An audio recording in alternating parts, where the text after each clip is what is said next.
Hello viewers, Assalamu alaikum. Welcome back to my channel Hannah's Cooking House. আশা করছি আপনারা সবাই ভালো আছেন। আজকে আমি একটা সহজ রেসিপি নিয়ে হাজির হয়েছি। আজকের রেসিপি হলো সাবুদানার পাপড়। ছোট বড় সবার প্রিয় এই সাবুদানার পাপড় একবার বানিয়ে স্টোর করে রাখতে পারবেন বছর জুড়ে।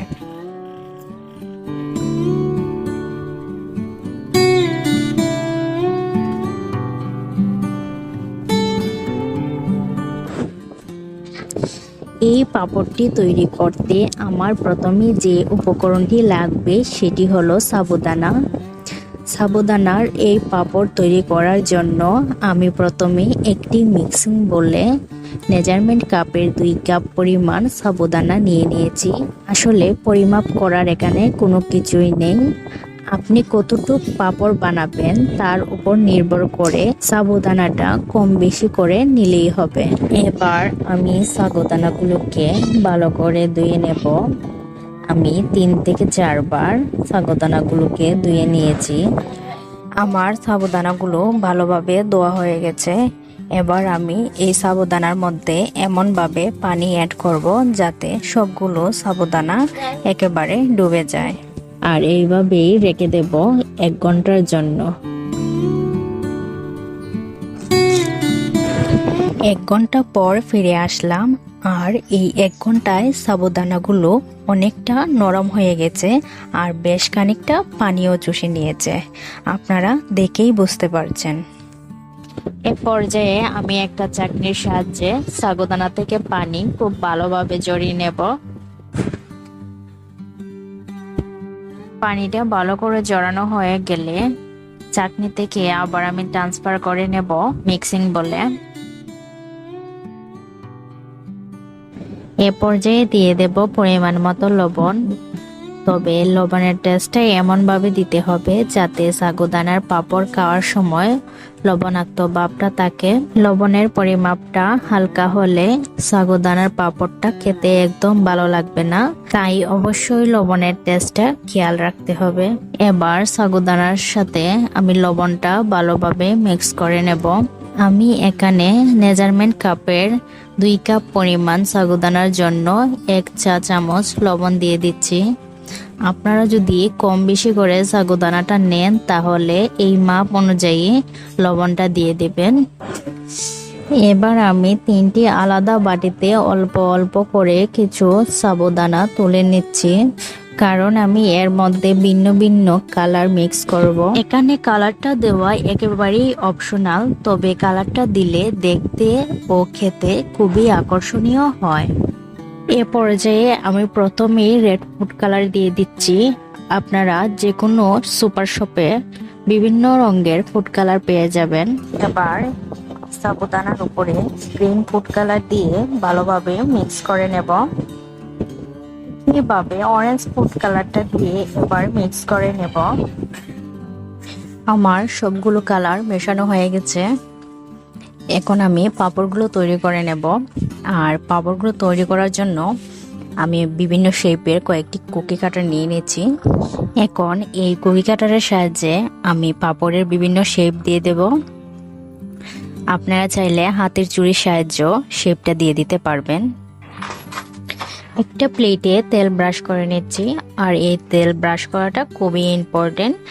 তেলটা ব্রাশ না করলে পাপড়গুলো উঠতে চাইবে না, আর তেলটা ব্রাশ করলে পাপড়গুলো খুব সহজেই উঠে যাবে।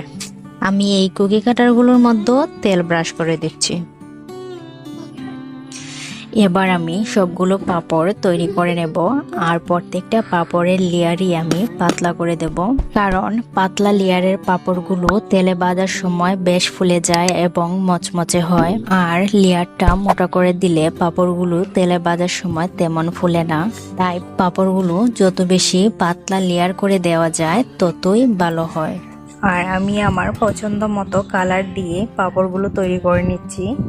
আপনারা আপনাদের পছন্দ মতো কালার দিয়ে পাপড়গুলো তৈরি করে নেবেন, তবে আবারও বলছি কালার দেওয়াটা অপশনাল। এইভাবে আমি একে একে সবগুলো পাপড় তৈরি করে নেব। এ পর্যায়ে একটা প্যানে পানি দিয়ে চুলায় বসিয়ে দিয়েছি, আর তার উপর একটা স্ট্যান্ড বসিয়ে দিলাম। এবার আমি যে ননস্টিকের প্লেটের মধ্যে পাঁপড়গুলো তৈরি করেছিলাম সেই প্লেটটা প্যানের উপর বসিয়ে দেব।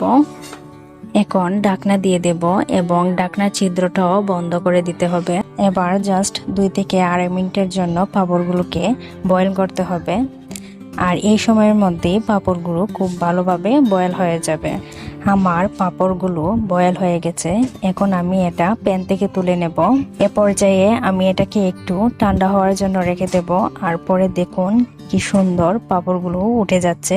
আর এই উঠে যাওয়ার পেছনে কারণ হচ্ছে তেল ব্রাশ করা। আসলে তেলটা ব্রাশ করার কারণেই এত সহজে পাঁপড়গুলো উঠে যাচ্ছে। এভাবেই আমি সবগুলো পাঁপড় বয়েল করে নিয়েছি। এবার আমি সবগুলো পাঁপড়কে রোদে ভালো করে শুকিয়ে নেব। রোদে ভালোভাবে পাঁপড়টা শুকানো হলে তেলের মধ্যে পাঁপড়টা ভাজার পর খুব ভালো করে ফুলে এবং মচমচে হয়। কিন্তু রোদে যদি ভালোভাবে না শুকানো হয় তাহলে পাঁপড়টা তেমন ফুলে না আর ভিতরে শক্ত থেকে যায়। তাই পাঁপড়গুলো শুকানোর সময় রোদটা খুবই ইম্পর্টেন্ট। একটা কথা বলে রাখা খুবই জরুরি, আর সেটা হলো আপনারা যখন পাঁপড়গুলো শুকাবেন তখন স্টিলের প্লেটে তেল ব্রাশ করে তারপর পাঁপড়গুলো শুকাতে যাবেন।